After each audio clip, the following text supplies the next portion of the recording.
Hello, everyone, and welcome to our webinar today. Thanks so much for tuning in. My name is Elspeth Murray, and I'm a professor here at the Smith School of Business at Queen's University, and also the director of the school's Center for Entrepreneurship, Innovation, and Social Impact.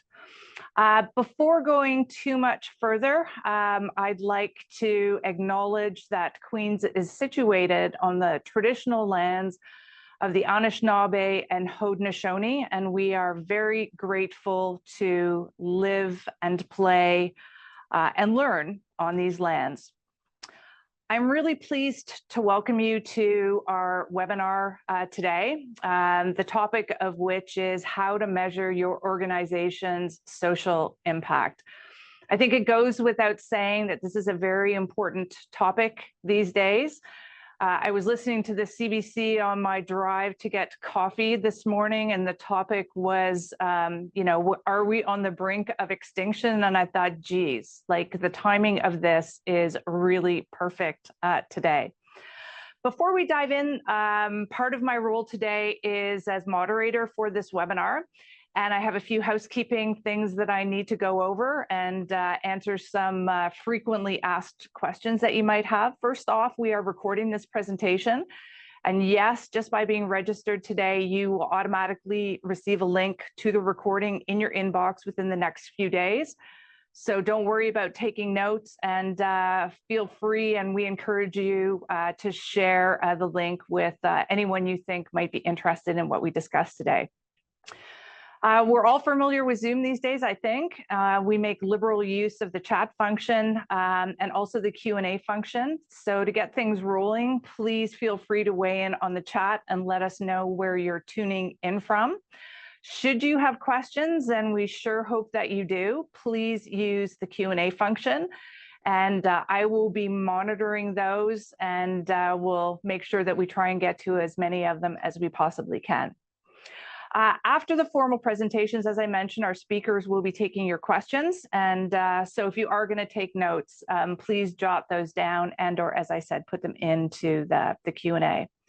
All right, it is my great pleasure to introduce you to two terrific colleagues and our presenters today. So that I don't miss anything about their incredible backgrounds, indulge me as I look at a few notes to make sure that I cover everything.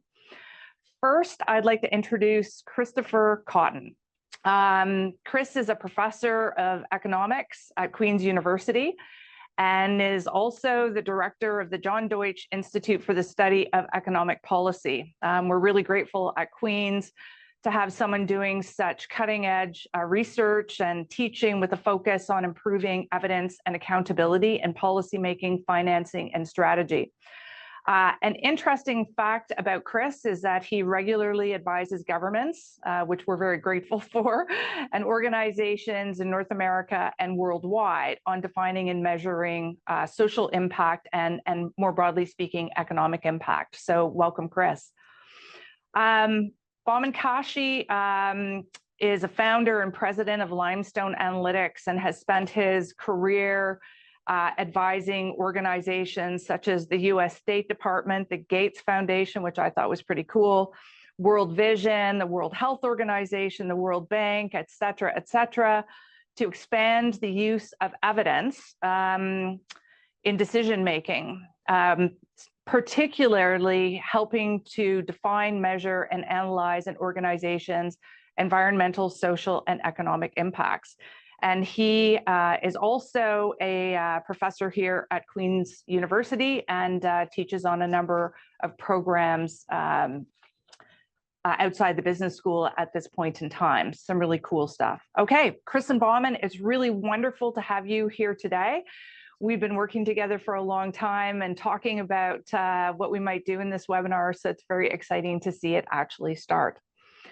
All right, so before we get rolling into the presentations that Bauman and Chris will make, I'd like to let you know that Chris and Bauman will be teaching on a new certificate program the Certificate in Professional Impact Analysis that will be starting here at Smith in January.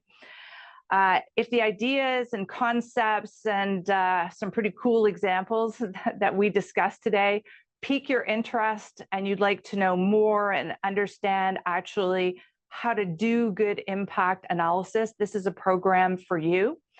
I can talk a little bit more about this at the end of our Q&A and answer any questions that you might have, but we'd also be happy to follow up with you on that front. You can see the link to find out more information, smithqueens.com/CPIA. And this webinar is, again, very exciting for us because we're really kicking off our first conversations about what you can expect on a program like this. Okay, I've got a couple things that I'm going to cover to really set the stage for you before I turn things over to our two presenters today. And what I'd like to do is maybe just provide a little bit of context for why we're even having a webinar on the importance of measuring an organization's social impact. So what do we mean by social impact? There are lots of terms out there today: sustainability, business for good, purpose-driven organizations, et cetera, et cetera. So clarifying what we mean is on this particular slide. So we're essentially using the term social impact to refer to impacts on society, the environment, and the communities in which we live and operate. So if I had to give the super Coles Notes version of this, I would say it's about measuring the impact of everything that's outside of what we normally think of with respect to financial reporting. So who cares? Why are we having this conversation and why now? Apropos my comment about the CBC story this morning, it's a topic of conversation and an area of concern or opportunity for many people these days, whether you're in government, you're in philanthropy, and yes, even these days, if you're in business. So let me talk a little bit about who are these people, what do they want, what's the evidence out there that this is a very important thing to get right. You know, we have citizens who increasingly want to know how to do their part in addressing society's most pressing issues. Driving in for coffee this morning, as I'm listening to this CBC story, all I could think of was, should I be driving in for coffee? Should I be buying coffee from these people? How do I know that my values are consistent with their values? We are expecting more from governments. We want better policies. You know, if there's a policy around planting trees to do better for the planet, how do we know that's the right thing to do? Does that make sense? We want to question or be informed and empowered enough to question what our elected officials are actually doing. Consumers are increasingly demanding increased transparency as they vote with their cash. You know, if you're going to buy laundry detergent from 7th generation, how can you be sure that the claims that they are making are actually legit? How do you know that they have done the analysis to actually be able to state in an ESG report, for example, what they're all about? Businesses and investors are looking for more rigor in understanding what the impact is that they're actually making. And wouldn't it be great if impact analysis was as commonplace as financial analysis? One organization I always like to allude to in terms of why now is Larry Fink, the CEO of BlackRock, the world's largest asset manager with $10 trillion assets under management. And Larry Fink is well known at the moment from not only championing years ago, 2018, the notion of ESG reporting, but more recently talking about how we need to do a better job of understanding where our cash goes, what investors are investing in. Businesses are interested in tapping into that capital. Everyone is looking to tell a legit and better story about what they're doing that is good for the world. And finally, leaders want better data and analytical approaches to support decision-making and trade-offs. Who knew? We do not live in a perfect world. we can't do everything. So how do you understand how to make choices? And as a little bit of a preview before I turn things over to Bauman, think about whether or not it's better for you to work from home or go into the office. Or go into the office all the time, only part of the time. With that thought, I will turn things over to Bauman with the first part of our presentation. So Bauman, over to you. All right. Thank you, Elspeth, for the kind introduction. Hello, everyone. I want to pick up on that line of thinking. There has been a recent study coming out showing that if you're joining a video conference call, the carbon emissions associated with the computing power and the internet use for processing all that video for one person is comparable to driving a car for about 5-6 kilometers. Before you hang up, just don't leave the call now because of that piece of information, but it is quite surprising to learn about that because we joined many video calls during the day since the pandemic, and that is a part of what we do. And it was a surprising news to learn about the carbon emissions associated with just joining a video call as one person. So imagine if you're a decision maker at a company, at an organization, which has to make decisions about the remote work policy, et cetera, and you suddenly learn about this, and you do the math, and you realize your organization has about 2,500 tons of CO2 as its carbon footprint per year, just associated with joining Zoom calls, which is what people do. So what are you going to do? What is the decision here? And I'm going to talk about impact analysis and how impact accounting can help you in that space. I'm going to use this example to frame the study. So imagine, this is an illustrative example, but imagine you have 3 options in front of you. You can ask people to go back to the office, no more working from home because of this new piece of information that you have. Or you can go and purchase carbon offset. You can find some activity elsewhere that is associated with carbon capture and use that to offset the carbon emissions associated with the Zoom calls of your organization. Or you can ask people to turn their cameras off.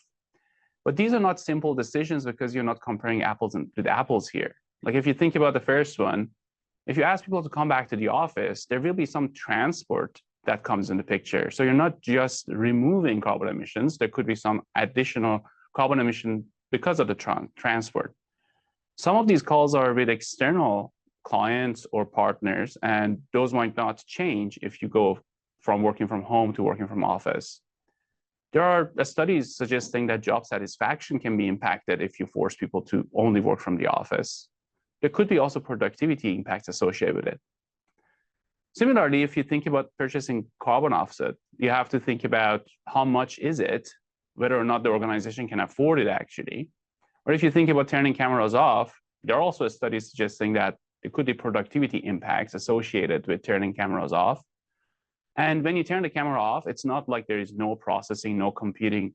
There's still audio going through, there's a screen sharing and all of that. So what's going to happen? How are we totally offsetting it? Are we totally removing it? Or it's just partial? So when you want to put some more numbers in this, you're trying to compare these numbers, you realize that, okay, the net impact on carbon emissions of these decisions can be different. The first one, back to the office, only reduces the carbon emissions by 30%, the carbon emission associated with meetings. The second one, which is purchasing carbon offset, you can totally mitigate that. Basically, you're not mitigating it, but you're basically buying someone else's activity that gives you carbon credit, helps you offset that. And turning cameras off suggests that you're looking at a 75% reduction in carbon emissions.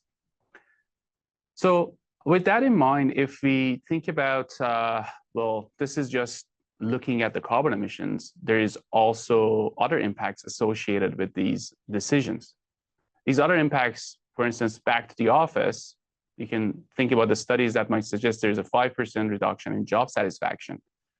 And once people go back to the office, the cost of running the office might go up. You might need more footprint, you might need more electricity, more devices, etc. Purchasing carbon offset. If you have estimated your carbon emissions based on the amount of calls made, etc., you might be looking at $250,000 a year. Remember, this is an illustrative examples. All these numbers are just for illustration here. Turning off the cameras, the study suggests that there's a 25% reduction in engagement, but at the same time, there's a 10% reduction in cost of internet, assuming that you pay based on the volume of data that is transferred. So as you can see, all of these decisions vary in their effectiveness in reducing carbon emissions, and they also vary in their costs and their unintended impacts. So there are these differences, and you're not really comparing apples with apples. There are some challenges in how to make them comparable.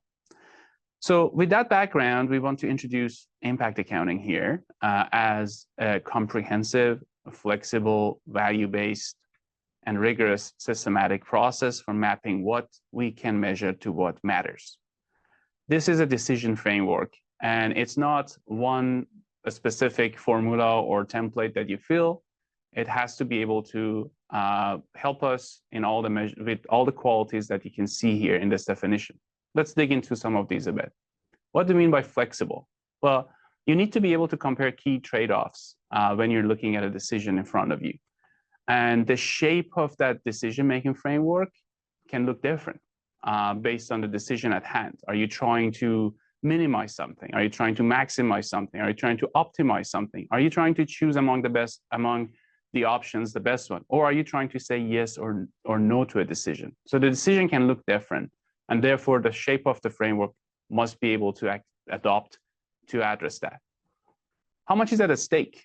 You need to ask this question. Are you talking about a decision with very little consequences, or are you talking about a major investment or policy? That can have a big implication on how much you want to expand in terms of how much you put into your decision. Like if you're buying a car or if you're buying a coffee, the amount of thinking and the thought process for that could be very different than when you're making a major investment for an organization. How close are the pros and cons of this decision? Sometimes a decision is a no-brainer, so you might not need to invest a lot into comparing the benefits and costs. So that, again, is another criteria that needs to be considered when you think about the decision framework. And how much time do we have? Sometimes you don't have a lot of time to make a decision. Something has come up, and the longer you think about it, the cost might increase significantly. So you have to consider that. More importantly, a decision framework or impact accounting needs to be comprehensive. It needs to be able to capture impacts of different types, such as conservation, equity, etc., because our values are now much broader than they used to be before. Maybe 50 years ago, we were primarily, like an average person in the world was primarily concerned with whether or not they have enough to eat the next day. Today, an average person in the world is concerned with what's going to happen to people 100 years down the line due to climate change, or how to reconcile something that has happened 100 years in the past. These are very different value structures, and our values are going to change over time again and again as science improves and we learn more. So not every type of impact that we're looking at might fit in the same valuation framework. Some are not even easily quantifiable. So impact accounting must be comprehensive and flexible to capture these things. It should also be capable of handling impacts irrespective of when they happen, present or future, or who enjoys or bears these impacts. These are all differences. And different impacts might come with different degrees of risk and uncertainty if you're comparing trade-offs. So if you have a proper impact accounting framework in place, you can answer questions like how to generate the most impact with the available resources that you have, or maybe your question is how to address an issue with the least cost. These are different questions that can be answered. Or you're maybe questioning whether or not the benefits of your activities exceed their costs. You can also dig deeper and ask who is impacted by these activities and how, and where, when, how, and what to scale among the different things that you do in your organization.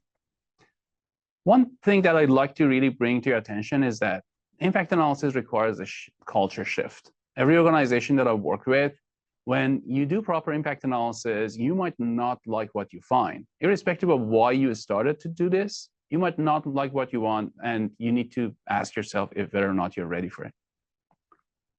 So let's go back to this example now. We looked at different strategies for reducing the emissions associated with Zoom calls, CO2 emissions in particular. So out of those different strategies we looked at 30% reduction from one, 100% reduction from the other, or 75% reduction. If we multiply that by the total emissions that we had, and if we look at the evidence to see if we can also translate those other impacts into costs or savings associated with that decision, we will be able to put some more numbers into this picture. So for different strategies, you're looking at different amounts of carbon being saved. And the other impacts can be valued also. Job satisfaction can be mapped into productivity. Productivity can be mapped into costs. Or job satisfaction could also be mapped into turnover costs, which could again be in dollars. Purchasing carbon offset is already in dollars, that's a cost. And turning off the cameras had also impacts both in negative and positive. And if you map those, you can put dollars on those costs too. So if we divide this cost that we have here with the amount of carbon that you're saving through each of these decisions, you can actually calculate the cost per ton associated with this. So some engineers here might pick up that the different spellings of ton here, so metric and imperial. It's an illustrative example, so don't pay too much attention to that. But what is really important here is that these numbers are very different. Like with the first strategy, you're looking at $7,803 per ton of carbon saved. The second one is $100 per ton of carbon saved. These are very different. Now, our entire focus here has been on reducing the carbon emissions associated with Zoom calls. What if we take a step back and ask ourselves, what if we want to just reduce the carbon emissions of our organization or our city or our country?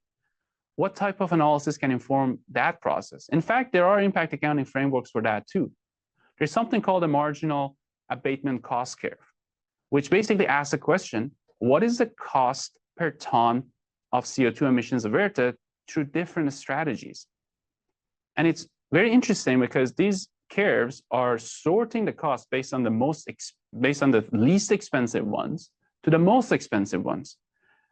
And it is always the case that you find that sometimes some strategies for reducing carbon emissions actually end up saving you costs. So the cost is on the negative side, meaning that you're going to save money and carbon at the same time. So I'm just showing you an example of such a cost, such a curve, the marginal abatement cost curve, which looks at different technologies. And what you see on the left-hand side of this curve are basically every type of cost that is going to be looking at cost savings. So any strategy that has cost saving associated with this strategy. There you can see hybrid vehicles, for instance. As you move to the right side of this curve, you can see more expensive strategies. And you can see that electric vehicles are more expensive when you think about the reduction in carbon emissions that can be associated with their operation. You can see the comparison of wind and solar in this curve too. So this is I'm hoping that this will help you see that impact accounting can help you choose the best option among many. You can even take a step further and ask yourself, if you're in a policymaking position, how much do we actually want to spend on reducing carbon emissions? Again, these are trade-offs and we have different values. So how much are we going to invest? How much of carbon emission reduction can we justify given the cost associated with this? And that's the next level type of impact accounting, where you would try to compare the benefits and costs head to head. What is important is that when you systematically account for your impact and use it for decision making, you can stay ahead of the curve and report your impact in any of the current or future formats. And part of the challenge is that every time you're trying to adopt an existing template, you're trying to focus on the values and the understanding in place at a given point in time. But every operation could be different, every decision could be different. So we have to maintain those flexibility, the flexibility needed, and remain comprehensive with how we approach impact accounting. So with that, I'm going to pass it to my colleague Chris, who will talk about evidence. All right, thank you, Bauman. So happy to be here, and I want to jump in kind of right where Bauman left us. So where Bauman was talking about the way that we can account for impact, the way that we can systematically define our impact and report our impact, I want to emphasize the point that these claims that we can make about the impact that our organization or our policies or our operations have, they depend heavily on the quality of the evidence that's behind them. So I want to jump right into thinking about what evidence is. What is evidence? Is evidence good intentions? No, evidence isn't just good intentions. It doesn't matter what we want to do. It matters what it is that we're actually doing.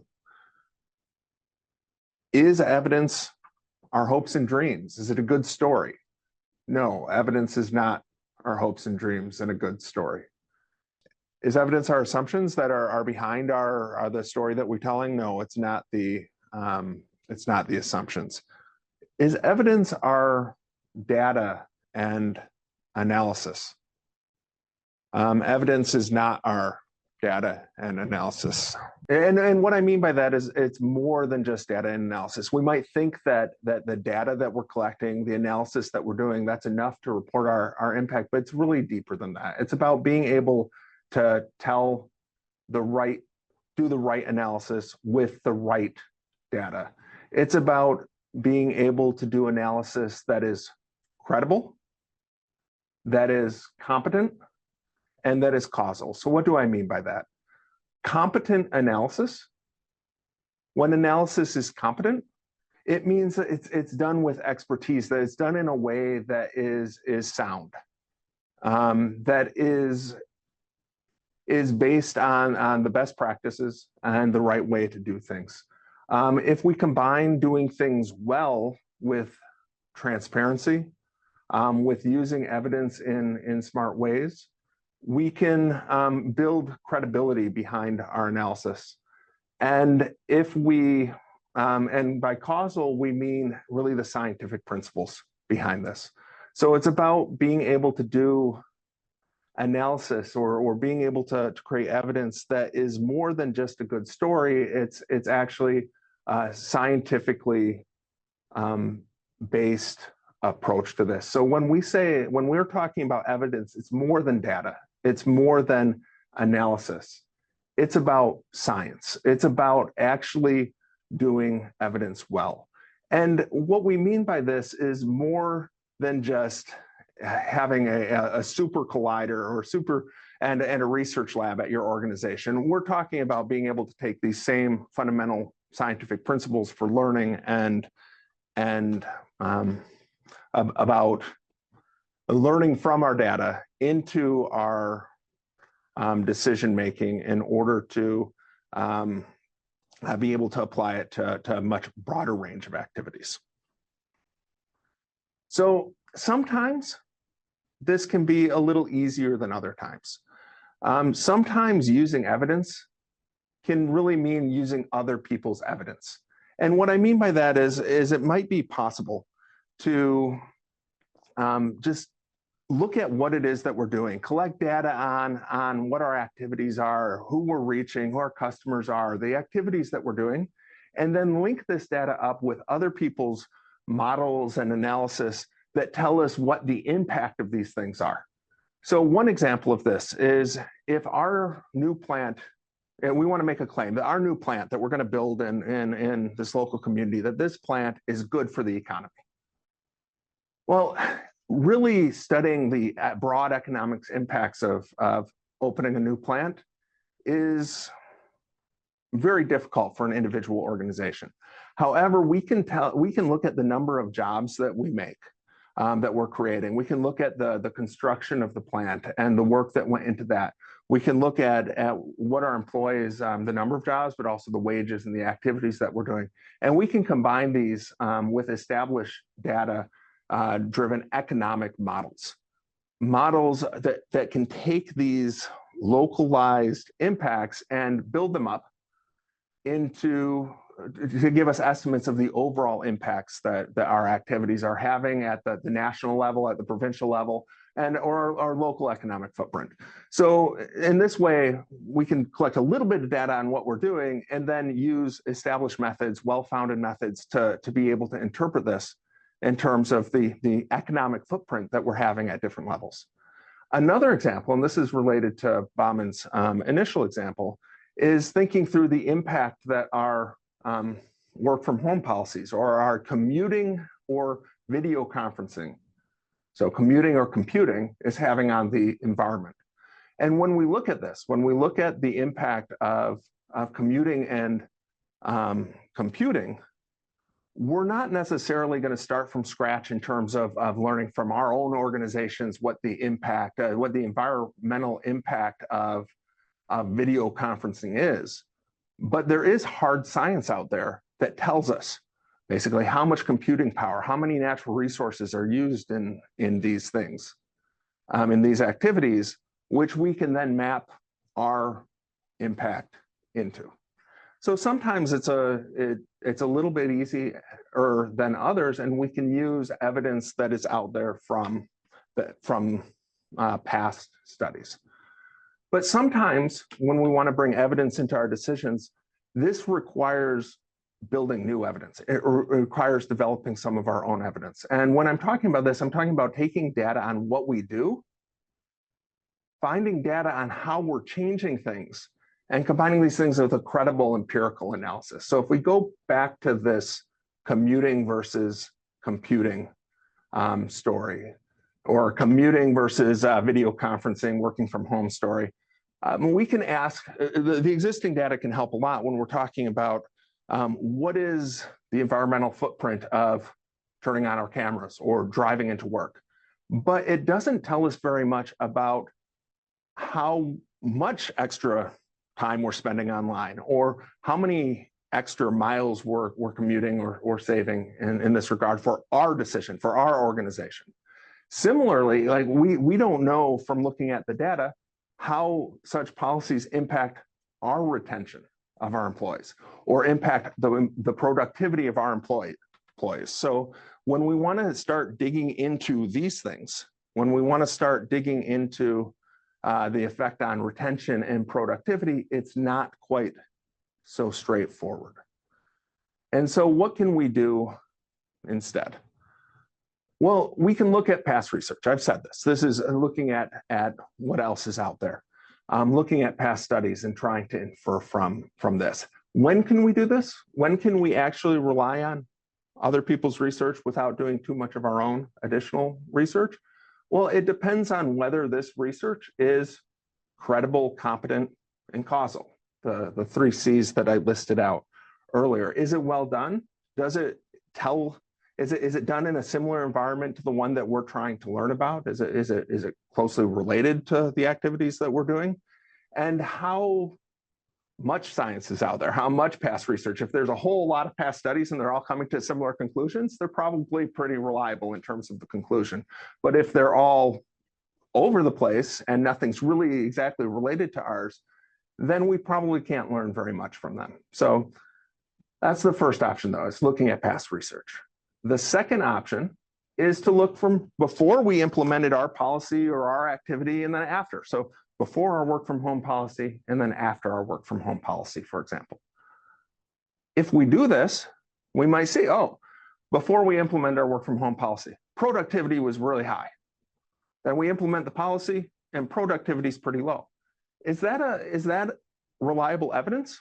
Sometimes it might be, right? If we were just randomly going to implement such a policy back in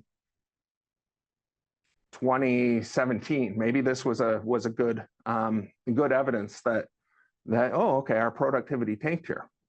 But if we jump forward to 2020 and COVID, when a lot of companies implemented work from home policies, something else is going on besides just our policy, right? There's a lot of other things changing about the underlying working conditions. And so when we see a pattern like this, we have to ask, could have other things caused it besides just what it is that we're trying to build evidence about? And so so we have to start asking questions about how what other things could have caused this change in order to determine whether just asking questions from before or after and doing that comparison is a reasonable way to develop evidence of whatever it is that we're trying to measure. Now, I want to take a step back here, though, and say, sometimes this is an okay approach. Sometimes this is the best approach that we have. And when we're looking at things like macroeconomic policy, this is often the approach that we use in economics to look at the impact of a change in interest rates or things like this. But there's something underlying here that even when it's a valid approach, we need to have evidence, we need to have data about what's going on from before and after. And this is a really important point. If we wait until afterwards, after we implement the policy and we look back and say, oh, I wonder what impact that policy has.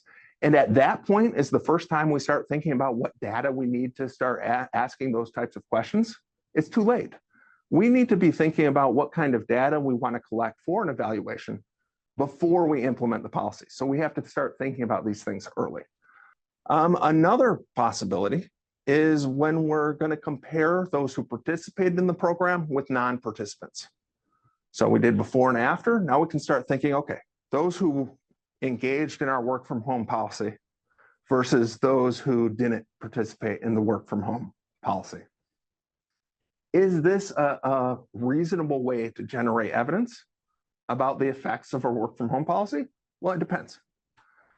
It's going to depend largely on whether or not the non-participants are a good representation of the participants. So what I mean by that is if we implement a policy and we say, okay, you're allowed to work from home. And then we look at the people who choose to work from home and we compare their productivity with those who chose to keep coming into the office. There's probably some other differences between these groups that make that comparison not a really good indicator of whether the impact that work from home had on productivity. The differences between them might be driven by other things rather than just them working from home. And so as scientists, as economists, as data scientists, as scientists in general, have developed ways to tease these things apart, to make sure that when we do analyses where we're comparing those that participate in the program and those that don't, that the non-participants are credible counterfactual is what we call it, but a credible comparison group that can show us what would have happened to our participants if they didn't participate. So we have things like randomized experiments, things like are based on randomized control trials in medicine, but we can scale these up. We can do them in organizations, right? We have non-randomized experiments where we have maybe some offices get the policy before other offices, and we can look at how productivity changed in the offices that got them versus those that don't. Or different eligibility thresholds that we can compare depending on the type of policies that we're looking at. And there's also some fancy statistical and empirical methods that can help complement these things and ensure that they're credible. But it can get fairly complex for those. But at the basic level, it's pretty straightforward if we just start thinking about it early enough. So my recommendation for at the conclusion of the talk is to make sure that you and your organization embrace a learning culture, not just a data culture. So increasingly, data is everywhere. There's data all over the place. There's so much data out there right now, and we might think, oh, we're collecting a whole lot of data. We must be at forefront of thinking about analysis and so on. But collecting data and just looking at the data and what's going on in that data isn't enough. What we really need is in organizations that use this data to make better decisions. And so this means asking the right questions, applying the right analysis to the data, collecting the right data in order to work towards bigger and better impact for good, better social good or better, higher profits and so on. So what we're trying to do is choose the right data, the right analysis, the right evidence in order to make better decisions. And it's only when we start showing that we're actually using this data in our decisions rather than just trying to use it in our marketing. or to report what it is that we're doing and justify what we've done. But we're actually trying to use this data to make better decisions, that we start building the trust and benefiting from this data. So a couple of ways that or a few ways that we can make our data, our organizations, more about having a learning culture. So the first thing is that we want to develop expertise. What do I mean by develop expertise? Well, this is a little bit of a plug for the CPIA program, right? Because this is one of the things that we're trying to promote with this program, is this type of expertise.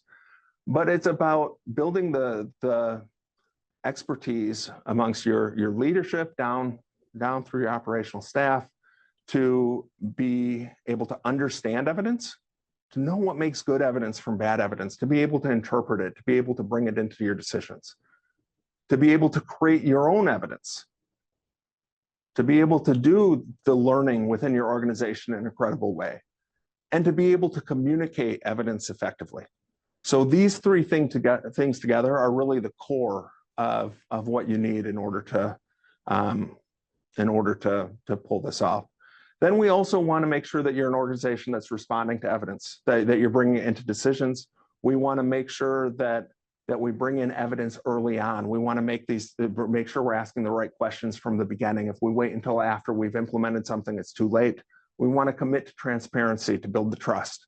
And we want to remember that the right fit evidence for your needs, it's not a one-fit-size solution. If somebody is telling you that there's this one size fit off the shelf solution, they're probably trying to sell you their one size fits all off the shelf solution. You really need to understand the fundamentals of what it is that you're trying to measure and to build the right approach around these. So I will leave it at that and hand it back to Elspeth. All right. Thank you very much, Chris, and thank you very much, Bauman. And folks, as we popped it into the chat, but if you have questions, please feel free to drop them into the Q&A. There are some in the chat, though, so let's get started with those. And I love the first question from Jamie, who said, I don't get how commuting to an office produces less carbon than having a Zoom meeting on my computer. Seems like it would be the opposite. And furthermore, Jamie, and this I think is a great one for Bauman to answer. A quick Google search suggests that maybe it does make sense. But this is a whole point about putting more rigor into impact analysis. So Bauman, would you like to respond to that? Of course, yeah. So this was, that part of the story is actually correct, that carbon emissions associated with joining a video call is significant. So the study that I believe it was shared, that study shows that when you join a video call, there is, for 1 hour of your individual participation in that call, you're looking at somewhere between 150 grams to 1,000 grams of CO2 emissions associated with computing and internet. Now, if you want to compare that with driving, that's about driving a gallon of gas in North American standards takes you, is associated with about 8,887 grams of emissions, carbon emissions. If you do the math, because based on how much you can actually travel on average in North America with a gallon of gas, then it comes down to that you joining a video call on average could be associated with equivalent to up to 4 kilometers of driving a car. Now, if you are joining 5 hours of video call from home, then it will be associated with up to 20 kilometers of driving a car, just those 5 calls that you join, 5 1-hour calls. Now, remember, this is just for you. If there are 3 people in those calls, you multiply that then by 3. So it's not like we conclude that going to the office is associated with less carbon emissions. It's that joining the call online is associated with carbon emissions. Going to the office is also associated with carbon emissions. you need a framework to be able to compare those and see which one for your organization, depending on which city you are, what's the average travel time, for instance, for the individuals you're looking at, et cetera, et cetera. If you dig through that study that was shared, you can also see that even different video call platforms have different carbon footprints. So these are all interesting nuances that can come into that decision framework. Okay, and I have shared that study in the chat. There's also a question, and I think I know the answer to this, and maybe Bauman, back to you as well. What happens if you go back to the office but still use your computer or have to connect by Zoom from there? That's got to be a double whammy, yes? Yep. Yeah, you're just doing the same thing, same computing resource cost, and on top of that, you've added the commute as well. Right. Okay. Yet another question, which just shows this is such a controversial or complicated example. This one, and again, it's in the chat, but I'll get to the Q&A in just a moment. You know, carbon offsets are a method of reducing footprint, but that method is increasingly controversial, and that's another MIT study.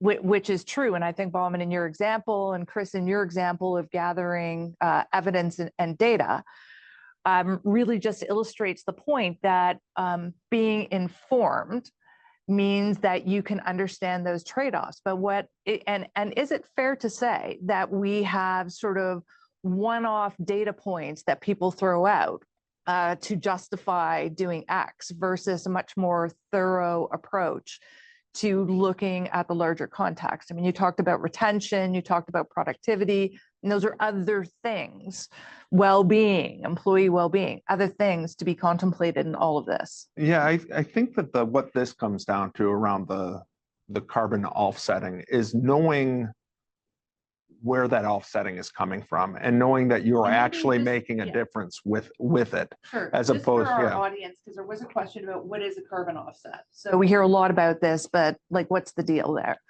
Well, I'm not the carbon offset. That's the guy. That's Bauman. Okay, maybe a quick, but maybe just a quick overview of carbon offsets, because again, that's another choice. Like, are you really doing good if you purchase a carbon offset?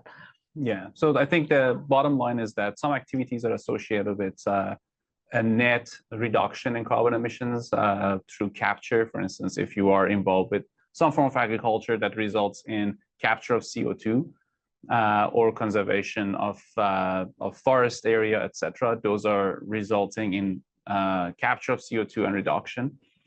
And sometimes there has been many attempts to creating frameworks where you can go to these organizations and say, well, if you are capturing carbon, can I help you expand your activity? Because I'm doing another activity, such as I'm a power producer, and I do emit CO2, but in order to make sure I am balancing that, I'm canceling the amount of CO2 that I'm emitting. I'm going to continue producing energy and emit CO2, but then I'm going to spend some money, help you expand your operation so that I can offset my CO2 emissions with the CO2 capture that your organization has.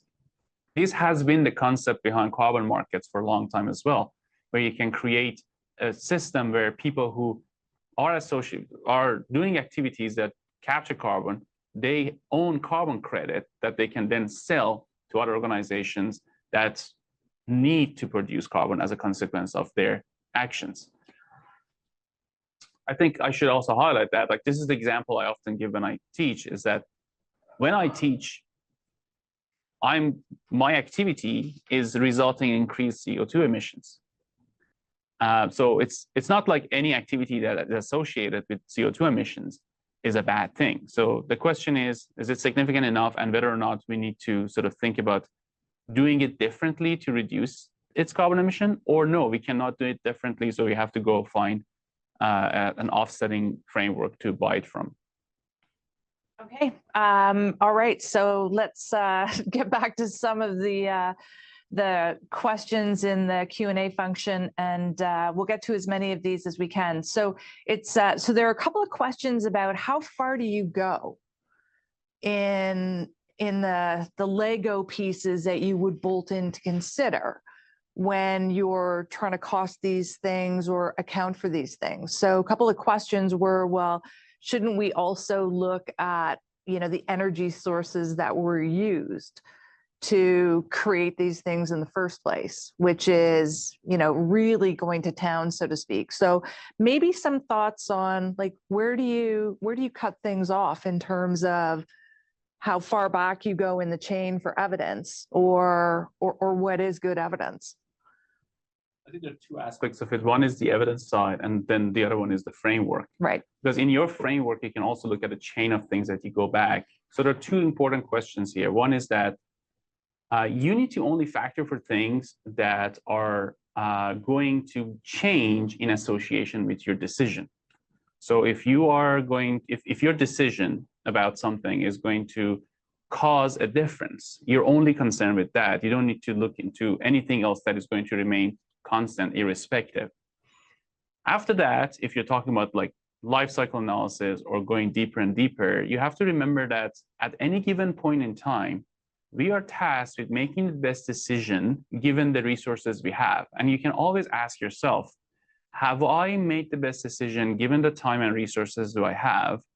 And that dictates the degree and the depth of the analysis that you go to. This is true for how wide and broad and comprehensive your framework looks.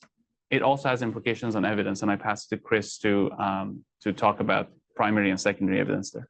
Yeah, so when it comes to the evidence side of things, the thing that I advocate doing across a whole range of organizations, whether you're an NGO or you're a government office or you're a firm, when you start thinking through implementing a new policy or undertaking a new activity, it's time at that moment in the beginning of making these decisions to do what I call as a right fit evidence assessment.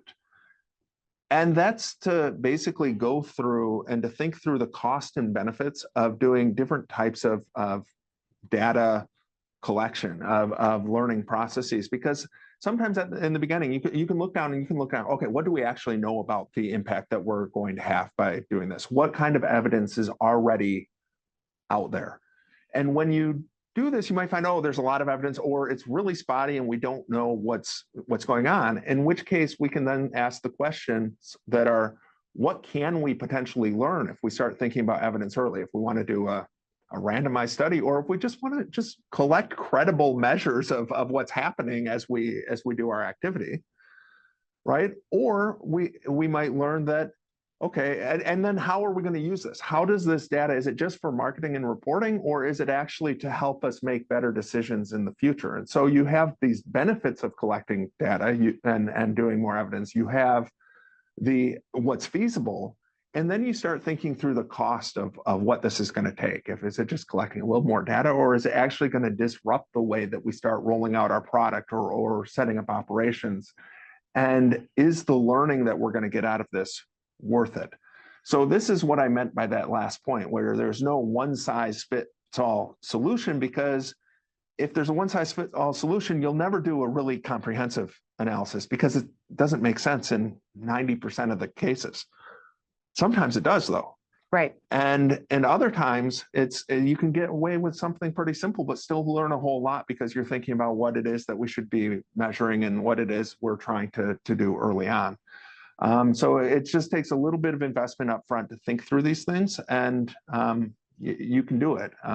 Okay. I mean, one of the things that we often talk about is we have so many great systems and organizations that track finances, right? Like, where are we spending our money? We have income statements that everyone agrees to, et cetera, et cetera. So, I think, and there are a few questions on this front, and we just have a few more minutes.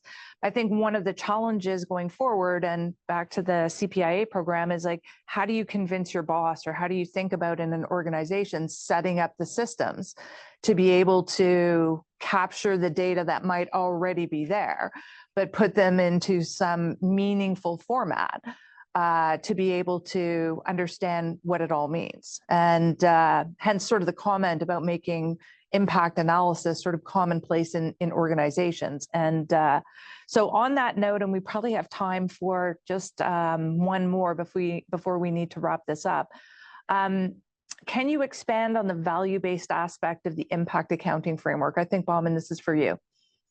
Yeah, so the value-based means it needs to be based on our values, and our values as a society. Like oftentimes when I talk with people who speak to ESG, for instance, I remind them that remember that whatever we talk about, irrespective of what framework that we use, at the end of the day, it is about our values as a society, as a people in the society, and those can evolve over time. In my teaching right now, I clarify that values that we have right now, one is our income, our ability to sustain our livelihood.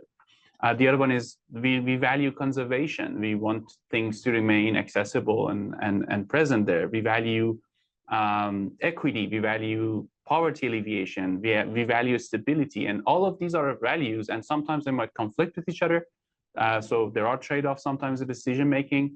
And sometimes they evolve over time, like what our understanding is of these values can evolve. And it's important for an impact accounting frameworks to respect these values and be able to bring them into the same decision framework. Because decisions that we make might have implications across different value lines. And it's important to be able to compare those trade-offs and make the decision based on all of our values. All right. We have more questions that we're not, unfortunately, going to have time to get to today. But Bauman and Chris, thank you very much. Other questions were, again, how do I, I'm in municipal government, how do I convince council and elected officials that we need to do more of this? There are some great questions about how you start to think about AI-enabled technologies, for example, which I think further illustrates the point around one size does not fit all. And let me just sort of wrap up quickly by saying a few comments. Stay tuned for more. We're really excited, as I said, to introduce the program coming up launching in January of 2025, the Certificate in Professional Impact Analysis. There was a question about, what are the tools that are covered in that program? What can people expect? I'd encourage you to check it out on the website, and we will pop that link into the chat and bring it up on the screen here. We are convinced that this is a perfect moment in time to be having this conversation. I'm sure many people are familiar with ESG reporting, which increasingly is being recognized as sort of a great first start, but not sufficient in terms of doing much more rigorous analysis and thinking, not just so much about how we report in a given template, but really taking a step back from that and really understanding what it is we should be paying attention to, and then how do we account for that, and how do we make sure that we have the evidence, the data, the thinking behind it, so that when we tell people what we're doing, we can be confident that it's credible, and that in the increasingly important aspect of being transparent, so credibility and transparency, we think that we need to step in with a program like this that will, again, help impact analysis become as commonplace in organizations as financial analysis. I think that's a really important point, that it has to be common. It's something for everybody within an organization has to have some understanding of this, from the leadership on down. Yeah. And absolutely. Yeah. Financial literacy, social impact literacy, and doing our part to make the world a better place and see business for good. Thank you, everyone. As we mentioned, stay tuned for a link of the recording in which you will see some of the slides. And yes, some great comments in the chat. Thank you very much for that. And thank you, Bauman and Chris, for spending an hour with us to talk about this very important topic and generate some really good thinking, which is the whole point. Have a great rest of the day, everyone. Thanks for joining us here at Smith, and enjoy the rest of your week.